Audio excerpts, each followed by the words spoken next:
জনাব তারেক রহমান আমাদের প্রধানমন্ত্রী তিনি বলেছেন যে সামনে কঠিন সময় আসছে এবং সেটা দেশ এবং দলের জন্য। সেই কঠিন সময়েরই কি আমরা আভাস পেতে যাচ্ছি?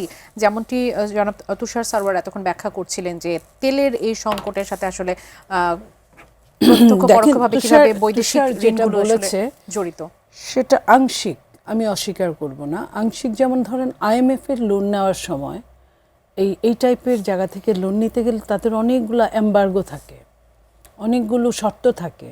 সেই শর্ত ফিল আপ না করলে কিন্তু তারা দেয় না, যেটা আওয়ামী লীগের সময় তারা দেন নাই, আবার শর্ত ফিল আপ করতে হয়েছে। এবং এই যে তেলের দামগুলো, এটা আমি বলতে চেয়েও তখন বলি নাই যে এটা অনেক সময় সরকারের হাতে নির্ভর করে না। এটা আপনার লোন পেতে হলে আপনার যে দেশ, বাংলাদেশ সরকার এই মুহূর্তে যত টাকা ঋণের কিস্তি দিয়েছে সর্বশেষ গত মাসে, সেটা কিন্তু অনেক বেশি। এখন যখন আওয়ামী লীগ এই ঋণগুলো নিয়ে যখন উন্নয়নের নামে যে লুটপাট করেছে, নামমাত্র উন্নয়ন দেখিয়ে যে লুটপাট করেছে, 1 টাকার জিনিস 20 টাকা এনেছে, সেটার লোনের কিস্তি কিন্তু তার সময় ছিল না ওরকম, যেটা এখন বাধ্যতামূলক দিতে হচ্ছে। তো এটা সরকারকে পে করতে হবে যেভাবেই হোক না কেন। তো সেটা করার সঙ্গে যেমনটি স্যার তুষার বলছিলেন যে এখানে পদ্ধতিগত বেশ কিছু ভুল আছে, এটাতেও কি সরকার এক ধরনের আসলে পদ্ধতিগত ভুল? আপনি 3 মাসে তো আর আপনার পদ্ধতি চেঞ্জ করা যাবে না। আর উন্নত দেশে যাদের কাছ থেকে ঋণ নেওয়া হয় তাদের পদ্ধতির মধ্যেই আপনাকে আমাকে থাকতে হবে। আমার পদ্ধতির মধ্যে থাকলে তো আমি তেল না বাড়িয়ে আমি অন্য কিছুর জায়গায় আমি কাজ করতে পারি, কিন্তু তাদের যেটা বলার তারা তাদের পদ্ধতির মধ্যেই থাকবে। লাইক আপনার মনে আছে যে র্যাবের কথা, র্যাব 2004-এ প্রতিষ্ঠিত হয়েছিল, কোনো একটা দেশের প্ররোচনায় বাধ্য হয়েছিল সেই সময় সরকার।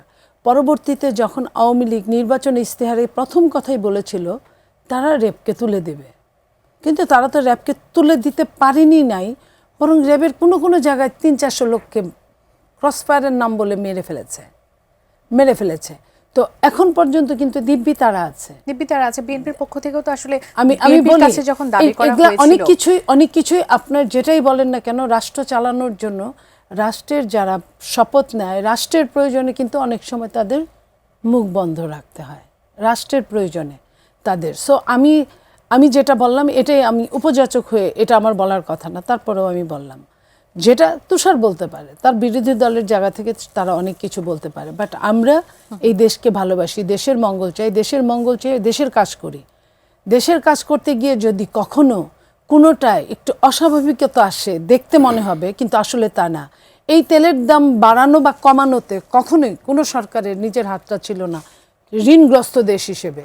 আপনি যদি ঋণ না নিতেন কোনোখানে, যেমন ধরেন বাংলাদেশকে এই মুহূর্তে অনেক জায়গা থেকে বলছে ঋণ দিবে, আপনার IMFও বলছে দিবে, তারা 3 বছরের শর্ত বলছে, তারা 2.5 বছরের শর্ত বলছে, 4 বছরের শর্ত বলছে, বাট তাদের শর্তগুলো মানতে হবে, তাদের আরো যে শর্তগুলো আছে। সো আপনার আমার চলার জন্য যদি টাকা দরকার হয় কতটুকু আছে, আবার যেমনটি সারওয়ার তুষার বলছিলেন যে আমরা অলরেডি ডিফল্টার হয়ে গেছি, পরবর্তী যে ঋণ আসলে তাদের কাছে চাওয়া হচ্ছে সেখানে তো আরো শক্ত নিয়মগুলো আসবে। নিয়ম তো আসবেই। আপনাকে যে কোনোভাবেই হোক সরকার তো চালাতে হবে। এই সরকার যখন দায়িত্ব নেয় দেশের কাছে কয় টাকা ছিল, এটা একটু পড়ালেখা করলে বোঝা যায়। এটা বললাম তো যে তুষার যে জায়গা থেকে কথা বলতে পারে, কিছুটা আংশিক সত্য, কিছুটা আংশিক মন গড়া। এই জন্য বলছি যে সে ধারণা করছে যে এটা আরো ভয়াবহ রূপ নেবে, এটা আমরাও ধারণা করতে পারি, বাট সরকারের থেকে ওটা বলা যায় না। সরকার তো চেষ্টা করছে, এবং সরকার জেনে শুনেই কিন্তু একদম দুর্দশা অবস্থায় নিয়েছে দেশের দায়িত্বভার। আপনি 18 মাস যে সরকার দেশ চালিয়েছে, তারা তো আরো নাজুক রেখে গেছে, আরো লুটপাট হয়েছে। ওইখানে লুটপাট হয় নাই তা কিন্তু না, হয়েছে। এবং তারা যত মনে হয়েছিল, আমরা যতটা খুশি হয়েছিলাম যে আন্তর্জাতিক মানের একজন মানুষ এসেছে, নিশ্চয়ই আমরা অনেক কিছু পাবো, আমরা যেটা বুঝাইতে পারি না, আমাদের বিদেশে বন্ধু নাই, কিন্তু ওনার তো সম্পূর্ণ বিদেশি বন্ধু। সো আমরা বোধহয় অনেকটা এগিয়ে যাব। আপনার মনে আছে যে আমরা কত জায়গা থেকে উনি লোক নিয়ে আসলেন, আকাশে উড়া লোক, পাতালে থাকা লোক, কোনো লোকে কিন্তু একটা ব্যবসায়ীকে আনতে পারলেন না। ব্যবসায়ীরা এই বিজনেস সামিটে আসলেন ঠিকই, কিন্তু তারা কিন্তু বুঝিয়ে গেলেন যাওয়ার সময় যে ইলেকটেড গভর্নমেন্ট ছাড়া তারা ইনভেস্ট করতে রাজি না। তো আজকে ইলেকটেড গভর্নমেন্ট আসছে, কিন্তু ইলেকটেড গভর্নমেন্ট যখন আসছে তখন তলানিতে কি ছিল, কতটুকু ছিল। আজকে মনে করেন যে এর উপর আবার একটা আন্তর্জাতিক বিশ্বে একটা যুদ্ধ, তার উপর দেশের বিভিন্ন জায়গায় সমস্যা, তো এগুলো সব কিছু মিলে আপনার মনে করেন যে সরকারকে সহযোগিতা করতে হবে জনগণের, সরকারকে সহযোগিতা করতে হবে বিরোধী দলের।